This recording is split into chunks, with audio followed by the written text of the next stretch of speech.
Today, I'm going to show you a jazz hack, a perfect fourth trick. And this is a jazz piano tutorial with a little bit of a twist to it, a little bit of a quick hack for some quick success in your jazz playing.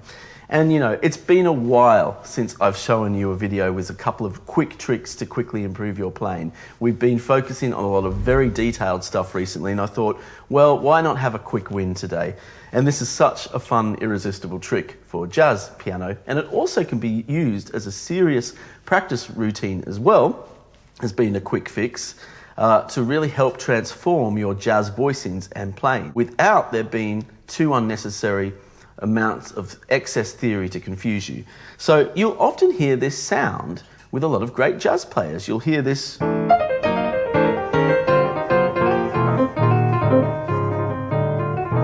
You'll hear that sort of up in the air harmonization of sound by a lot of great jazz pianists. You'll hear it, you know, the likes of McCoy Tyner, Herbie Hancock.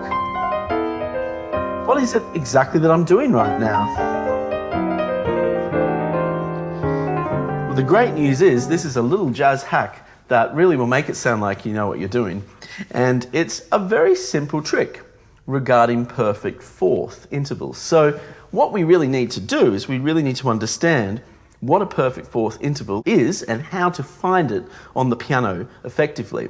And by the way, if you are a fan of our work at the London Contemporary School of Piano, you should head on over to our website, contemporaryschoolofpiano.com. Can't stop playing these fourths, to get our free resources kit, which has a perfect fourth hack cheat sheet that you can download to get practicing it straight away. So let me show you what it is. So if we get two perfect fourths and stack them on top of each other, this is what we get. C to F. So that's a perfect fourth interval. And then another perfect fourth interval from the F would be to B flat. So I've got C, F, and B flat.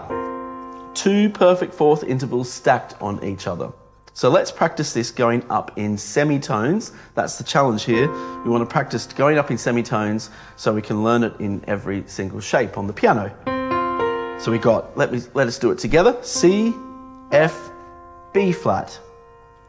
C sharp, F sharp, B. D, G, C. E flat, A flat, D flat. E, A, D. F, B flat, E flat. F sharp, B, E. G, C, F. A flat, D flat, G flat. A, D, G. B flat, E flat, A flat. B, E, A. And so we should do this in the left hand as well, because in the left hand these make great little chord shells. And actually, I don't even have to play them in any prescribed order. I can just randomly move my left hand playing perfect fourth intervals locked onto each other to get this ambiguous, very contemporary jazz sound. So what do I do in the right hand? Well, I'm just going to improvise a blues scale in the right hand. It could be any blues scale. Any blues scale at all. I'll do the D minor blues scale. It will work. The two fit together like a glove. How cool is this? I mean, it actually sounds like I know what I'm doing. I could have a C minor blues scale in the right hand. It could be any blues scale in the right hand. These ambiguous fourths just glue it all together.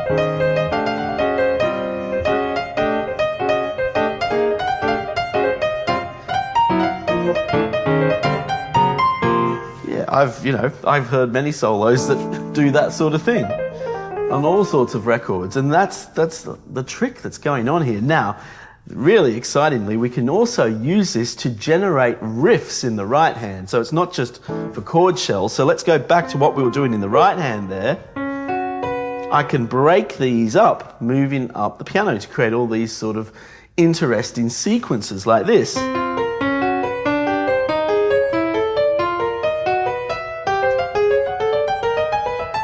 Or going the opposite way.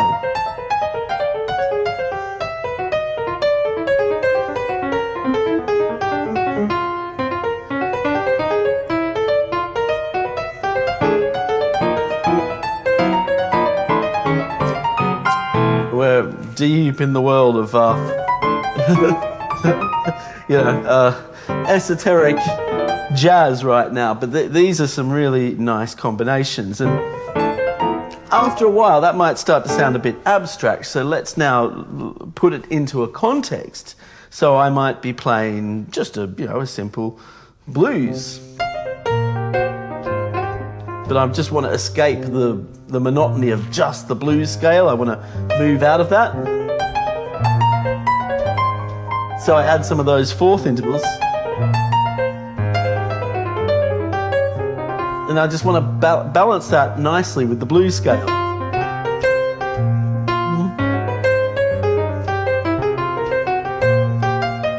These are some really fun improv games you can play.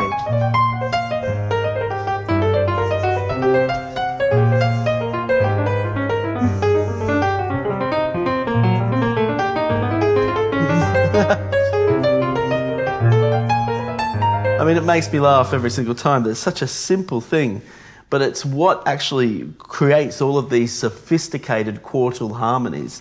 And it goes to show that a lot of the time in jazz, we don't necessarily need to know the ins and out of every bit of music theory. Sometimes it's just about learning shapes and using our ear and attaching it with the material. So sometimes a quick win or a hack like this can be a good thing.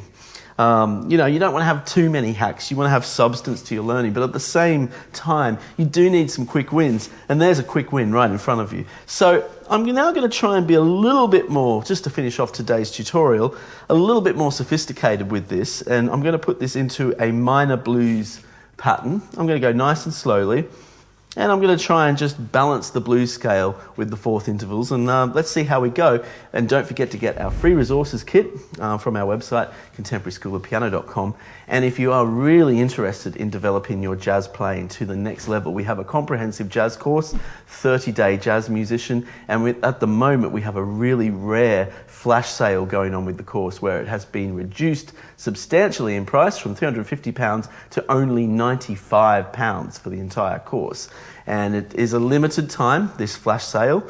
So if you'd like to get the flash sale of the jazz course, if you've liked what you've seen today and you'd like to do more of that stuff and have a structured jazz program, you might really enjoy our 30-day jazz musician program as well. You can visit our website, find out more about that as well. Okay, let's go. We're going to do a bit of minor blues with some perfect fourths.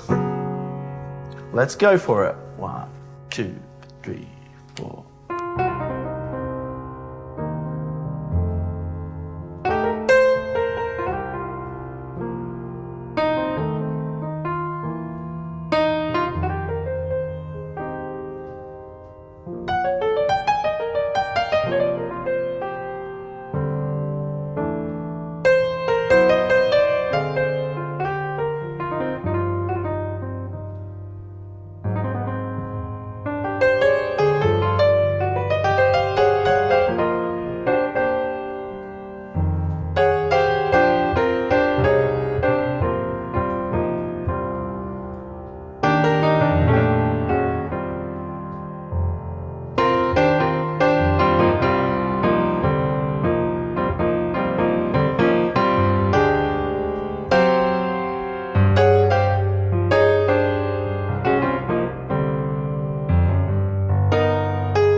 Now get jazz hacking away with those perfect fourth intervals, and I'll see you soon.